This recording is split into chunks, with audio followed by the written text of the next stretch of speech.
Shalom Aleichem, c'est avec le plus grand plaisir qu'on se retrouve pour parler de la Iloula de Rabbi Nachman de Breslev. Alors peu de personnes connaissent sa vie, on entend beaucoup plus parler de Ouman Rosh Hashanah, ou bien de la joie, ou bien de la Emouna, de la prière avec ferveur, mais on n'a pas entendu beaucoup parler de qui est Rabbi Nachman de Breslev, où il est né, qu'est-ce qu'il a fait, et pourquoi il est dans ce monde, et à quoi il a aspiré, quel était le cadeau qu'il voulait transmettre au peuple d'Israël. On commence au tout début. Il faut savoir que le papa de Rabbi Nachman s'appelle Simcha. Vous avez bien entendu, le papa de Rabbi Nachman s'appelle Simcha. La maman de Rabbi Nachman s'appelle Feige. C'était la fille du Baal Shem Tov. La fille du Baal Shem Tov s'appelait Oden. Donc Rabbi Nachman, c'est l'arrière-petit-fils du Baal Shem Tov. Et là, on arrive à Baruch Hashem, au tout début de l'histoire.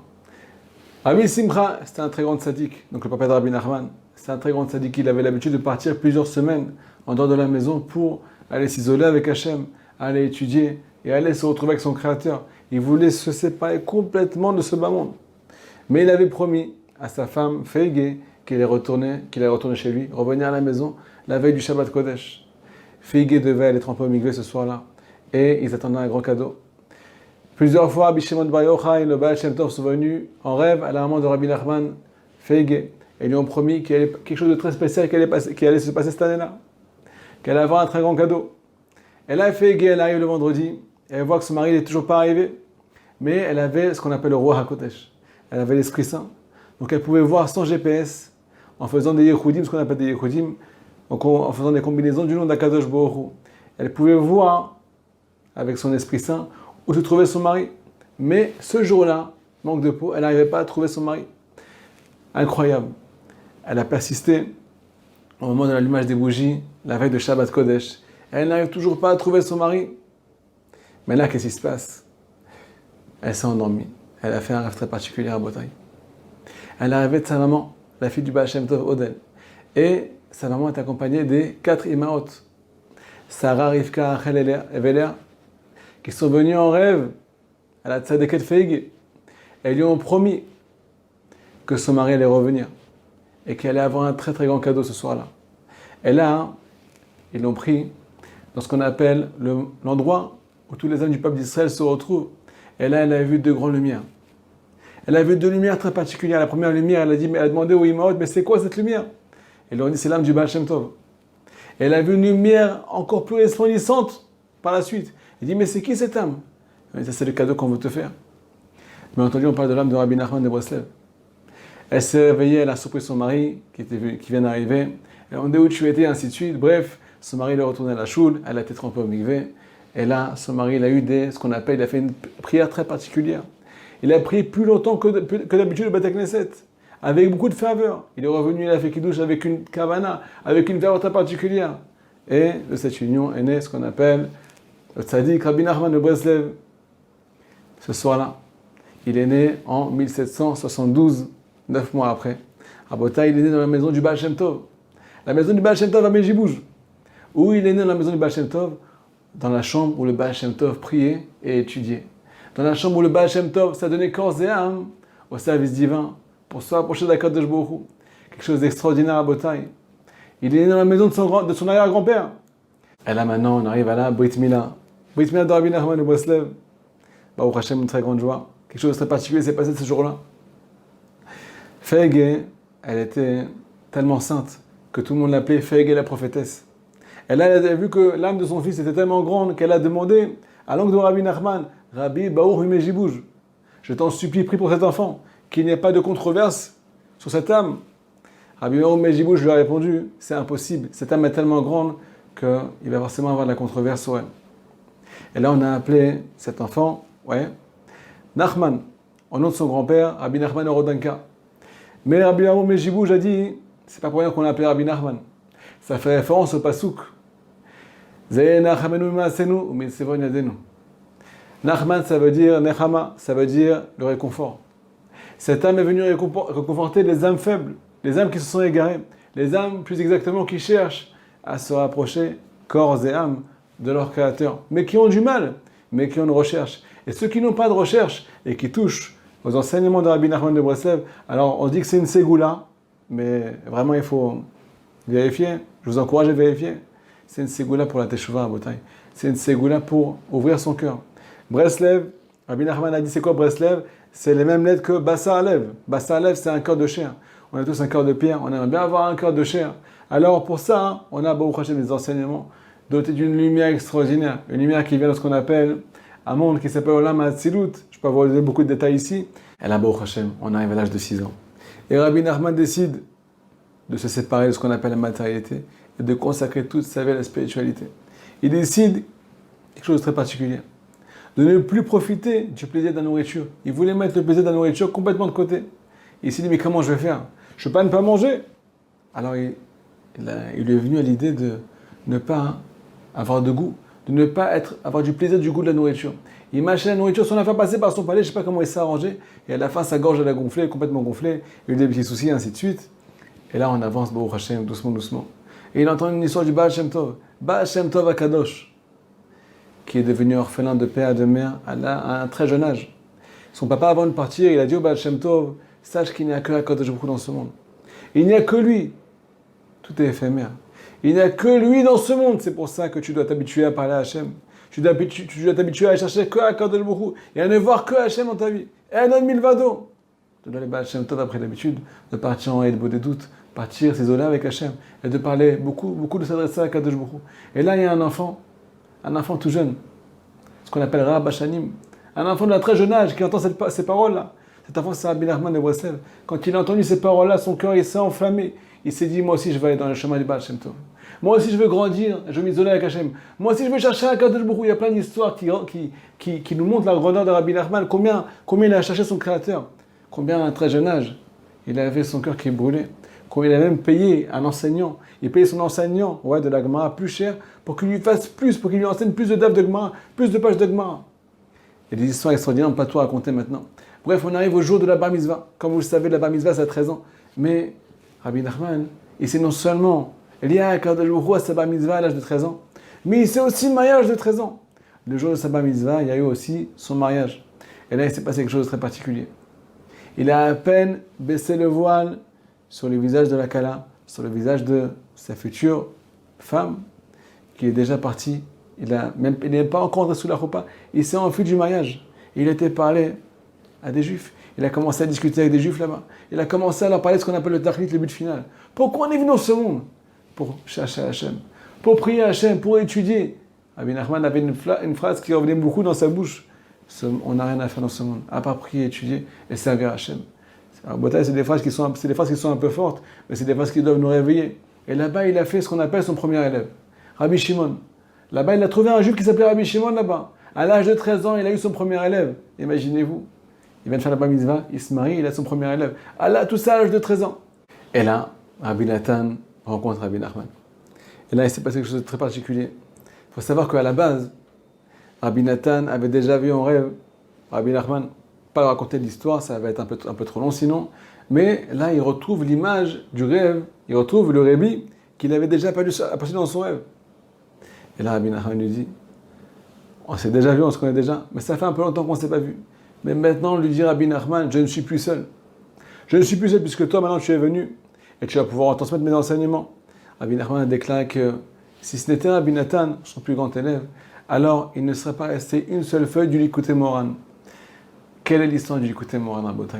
Il faut savoir que, à la base, Rabbi Nachman a reçu le choix. Il a reçu un cadeau d'Akadosh Baruch Hu. Il avait le choix entre écrire un Shulchan Aruch, un livre de Halacha qui va diriger tout le peuple d'Israël pour pouvoir accomplir la volonté d'Hachem.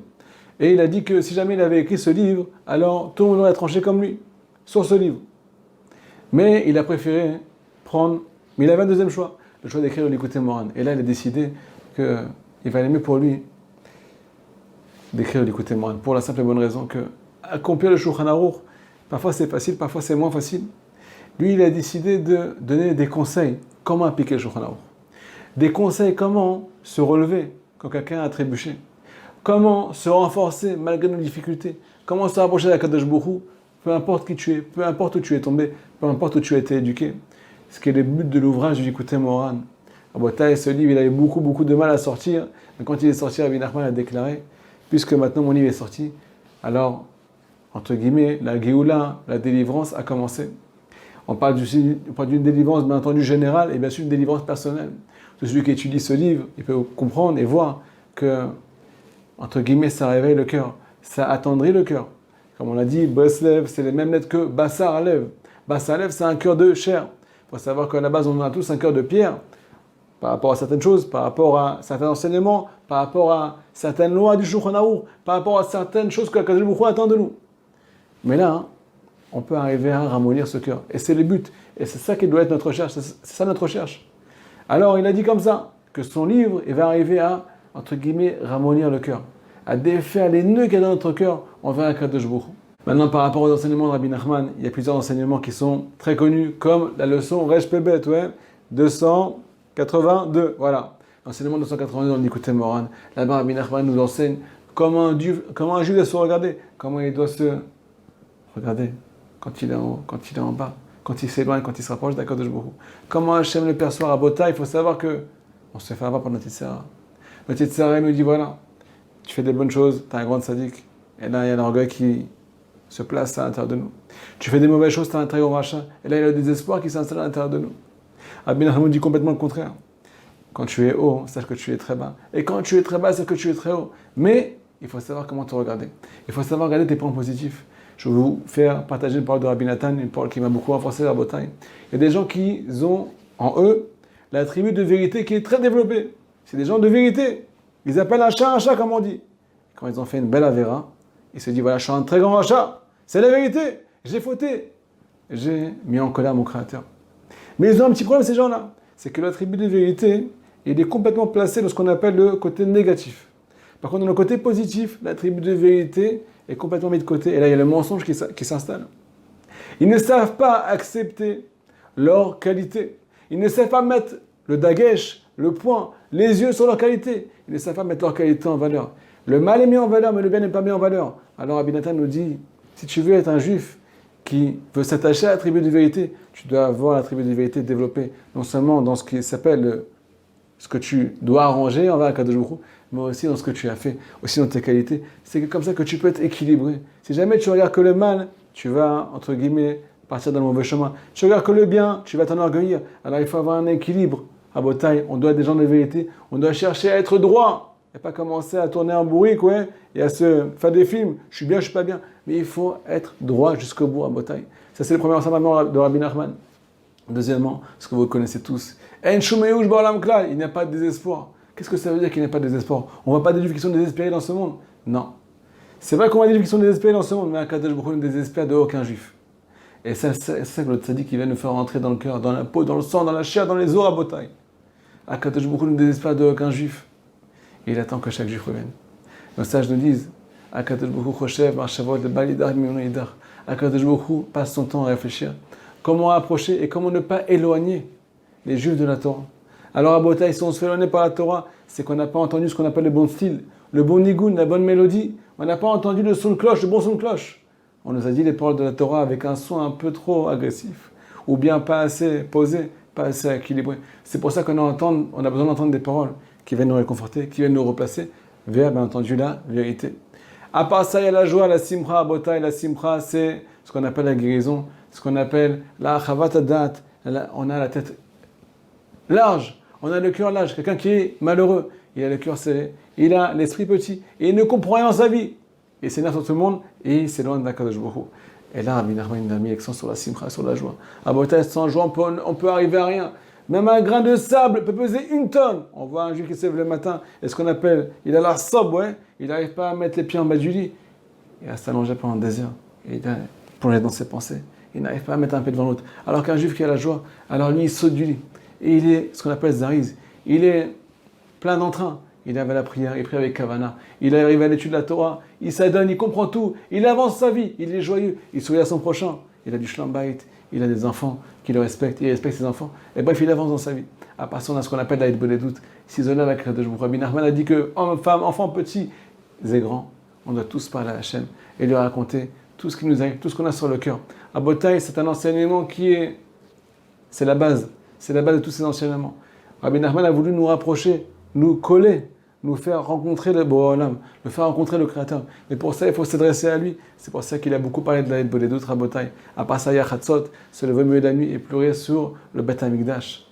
Rabotai, selon Rabbi Nachman de Breslev, la judaïcité commence par ce qu'on appelle se retrouver, se lever au milieu de la nuit et pleurer sur l'exil de la présence divine, sur la destruction du temple. Rabotai, on a besoin de retrouver notre Père. On en a marre de cet exil. Et maintenant, on arrive à la Ptira, le jour du départ de Rabbi Nachman. Alors Rabbi Nachman, il n'a pas vécu beaucoup d'années. Rabotai, il a vécu environ 38 ans. Environ 38 ans. Et il est parti le 4e jour de Sukkot. Le 4e jour de Sukkot. Il faut savoir que chaque jour de Sukkot fait référence à cette nuit de gloire. C'est 7 jours où font aussi référence. Il y a aussi la lumière des 7 bergers qui viennent descendre dans la Soukha. Abraham, Yitzhak, Yaakov, Moshe, Aaron et David. Et là, comme vous pouvez le savoir, le premier jour, ça fait référence à Abraham, le 2e jour à Yitzhak, et ainsi de suite. Et le 4e jour de Sukkot, on arrive à Moshe Rabbeinu. Moshe Rabbeinu descend dans la Soukha. Alors, Rabbi Nachman, c'est pas Moshe Rabbeinu. Mais, comme vous le savez, ou comme vous ne le savez pas, on va vous l'expliquer. Il faut savoir que chaque âme, chaque grande âme qui descend dans ce monde et qui vient aider et porter le peuple d'Israël, qui va porter le peuple d'Israël vers Kadosh Baruch Hu, alors il a une très très grande étincelle de l'âme de Moshe Rabbeinu. Et Rabbi Nachman, il est parti le jour c'est le jour de Moshe. Le jour de Moshe, ces 7 jours font référence aussi aux 7 branches de la Ménorah. Les 7 branches de la Ménorah, il faut savoir que la branche du milieu fait référence au Ner HaMa'aravi. C'est là-bas le nerf qui illumine le peuple d'Israël. C'est de ça que le peuple d'Israël se ressource et jouit et se rapproche d'Akadosh Baruch Hu. Rabotai, Rabbi Nachman est parti ce jour-là. Qu'est-ce qui se passe quand cette lumière s'éteint? Quand la lumière d'un tzaddik s'éteint dans ce bas monde? Il va savoir qu'elle va s'illuminer, elle va grandir dans les mondes supérieurs. Qu'est-ce que ça veut dire qu'elle grandit dans les mondes supérieurs? Ça veut dire que le tzaddik, il est sans corps. Il n'est plus limité par la matérialité, par un corps. Et maintenant, il peut plaider et œuvrer et bien entendu rapprocher chaque âme du peuple d'Israël. Peu importe l'endroit où il est, peu importe ce qui se passe, et bien entendu, surtout si on a foi en ses paroles. À Botaï, je vous souhaite beaucoup de bonnes choses. Alors allumez des bougies, priez de vous faire exaucer par son mérite, et ainsi de suite. Faites la Belout, appliquez ses conseils. À très bientôt. Une question de halakha, besoin d'un conseil personnel? Avec le service Questions au Rav, les rabbinim de Torah Box sont à votre disposition 24 heures sur 24, 6 jours sur 7, pour vous répondre et vous aider sur tous les sujets. Shabbat, couple, cacheroute, conversion, loi de deuil. Questions au Rav, c'est 13 000 questions reçues chaque année et répondues par écrit sur le site Torah Box et par téléphone, un appel reçu toutes les 4 minutes. Questions au Rav, un service exceptionnel, gratuit pour vous.